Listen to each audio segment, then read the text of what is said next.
Hey everybody, it's Michael Fisher here at CES 2014, checking out the new Samsung Galaxy TabPRO. Let's check it out.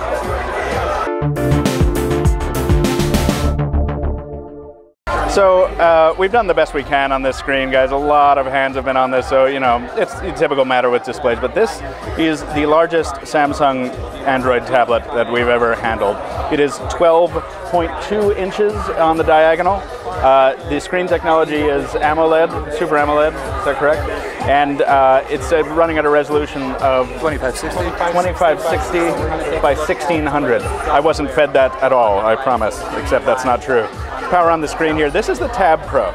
So we've talked about the Note Pro in another video, but this model is identical. Unlike what they've done previously, the TabPRO bears the same exact specs as the Note Pro, except it doesn't have the S Pen. You'll notice this is also the first Samsung product, that is the first non-Note Samsung product to feature the stitched leather. So it's interesting that Samsung has broadened a little bit in that regard, moving that physical thing. This is an 8-megapixel camera, by the way.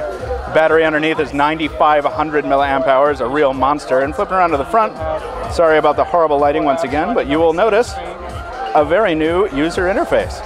This is the first major revision of Samsung's TouchWiz user interface. It's actually not called TouchWiz anymore all that often, but the first major revision of Samsung's interface is the sliding panels.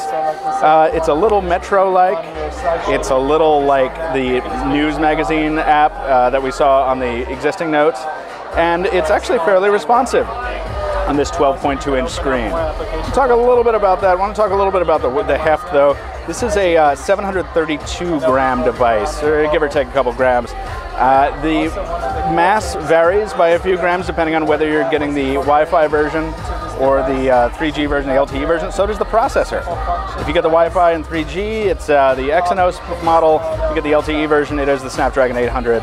3 gigs of RAM in each case, I believe. But that's not quite as interesting as this new interface, which, you know, when I first saw this, I think it was set to this mode, and you can do legacy Android if you want to. You know, you can come back here and you can add home screens in the traditional way. You tap and hold, and you've got all your kind of usual stuff here, and you can change the wallpaper, all the stuff that we're used to seeing.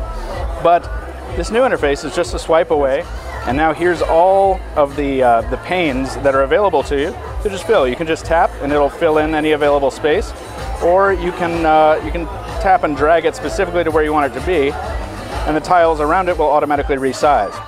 Boom. We have an empty tile here. Very, very simple matter, just to tap and hold. Let's say we want to put in the gallery. That sounds like a good idea. Drop it right in that empty frame, and there it is. Another thing Samsung has done, you'll notice the home key is flanked by the back key and the multitasking select there. Oh wow, I actually didn't see this before. That's pretty cool. It's now been moved to the bottom, and you can swipe up to dismiss, which is very cool. But there's no multitasking if you press and hold like that. It doesn't mean multitasking is not here. You just swipe out from the edge of the bezel, and there is your multi-screen select. You drag the internet browser over here, and the whole browser fills the whole screen. Cool. But I also want to do some text messaging while I do that. Pop that right there. The familiar resize option exists. And also, if you want to just say, let's see, we're doing both those things, but we want to quickly view a YouTube video, you tap instead of drag, you're given the app in a full window, which can go on top of anything you want. And you know, we've done this a couple times on this device. It's running pretty snappy, especially for a demo unit.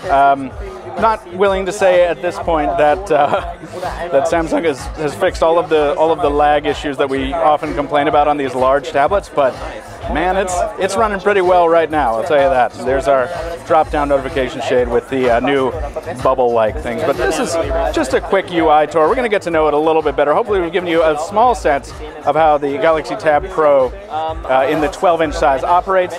We're taking a look at a lot more from Samsung here at CES 2014, and Tony behind the camera is doing a great job keeping up with my nonsense. Stay tuned for a lot more from Pocketnow.